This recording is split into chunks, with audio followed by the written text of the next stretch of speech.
When we think about history, our minds usually jump to famous battles or powerful rulers.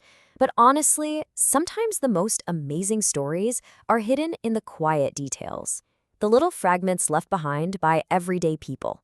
So today, let's become historical detectives and piece together the life of one woman, Anna Auble, from the scattered clues she left for us. Okay, let's just dive right into the heart of the mystery. We have two official sources for when Anna Auble died. The state of New Jersey says 1860.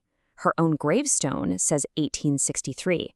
So right off the bat, we have a major contradiction, a puzzle at the very end of her life. So how is that possible? Which one is right? Well, to figure that out, we can't just look at the end of her life. No, we've got to reconstruct the whole thing. We need to follow the paper trail she left behind, from birth to death, and see which story really adds up. So let's start at the very beginning. Who was Anna before she was Anna Auble? We've got to go all the way back to late 18th century New Jersey to find the first pieces of her story. Our first clue comes from old church and family records. We learn her maiden name was Rowe and she was born around 1787. And get this, she was the sixth of 8 children. That immediately tells you something about the kind of busy, bustling world she was born into. Now, you're probably wondering why circa 1787?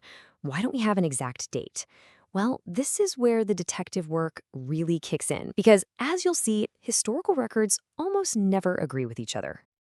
And here's what I mean. This is where the real nitty-gritty happens. Genealogists can't just find one record and call it a day. They have to cross-reference everything. So look at this. The 1850 census suggests she was born around 1784. 10 years later, a different census implies 1787. Then her death record points to 1788. See? None of them line up perfectly. But by weighing all the evidence together, 1787 seems to be the most likely year. All right, so the next clue in her life story marks a huge milestone. At about 17 years old, Anna Rowe becomes Anna Auble. This record from the Zion Lutheran Church is the official start of her own family, a chapter that would define the entire next phase of her life. And wow, what a family it would become. Over the next 2.5 decades, Anna and John would have 9 children. Just think about that for a second. A life defined by nearly continuous pregnancy, birth, and raising kids. And this timeline really puts that commitment into perspective, right? Their first child, Sophia, was born in 1805.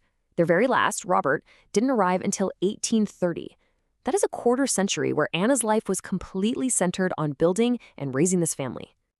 But then, just as their family is finally complete, Anna's life takes a sudden, dramatic, and incredibly difficult turn.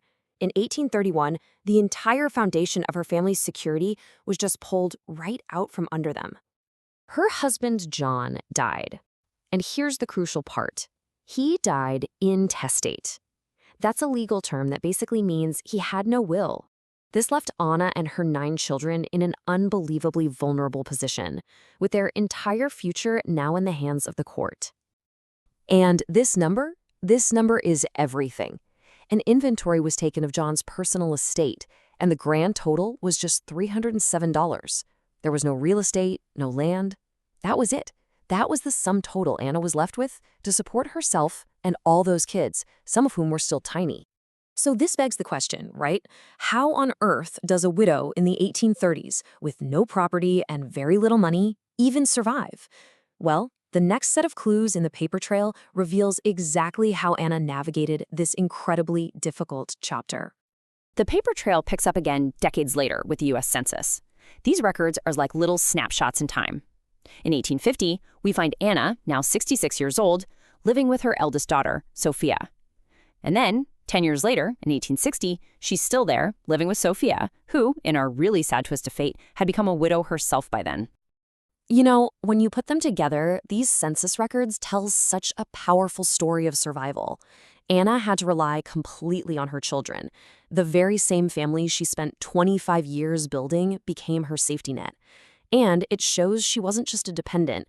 In that 1860 record, she's living with her young great-grandchild, so she was likely helping to care for her. This was a family that truly took care of each other. And all of this brings us full circle. Now that we've walked through Anna's life, her beginnings, her marriage, her hardship, and her survival, we can finally go back to that puzzle we started with and try to write the final page of her story. So here we are, back where we began. The official state record says she died on June 12, 1860. The stone that was carved to mark her final resting place says June 3, 1863. After everything we've learned, which one is the truth? Okay, let's break this down logically. The official death record was what we'd call a contemporary document. It was created right there in 1860 when she died.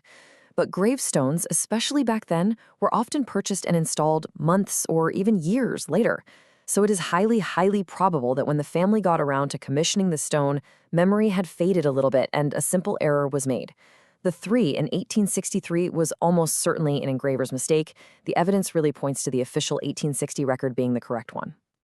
And yet, this is what remains, literally etched in stone, a permanent monument to her life that contains a small but very human error. It's just a powerful reminder that history, even when it's carved in granite, is an interpretation. It's a memory of an event, and not always the event itself. It really makes you think, doesn't it? Anna Auble's entire life was pieced together from census forms, old church logs, and a mistaken gravestone. What digital fragments, social media posts, official records, what will be left of us? And what kind of story will they tell for the historical detectives of the future?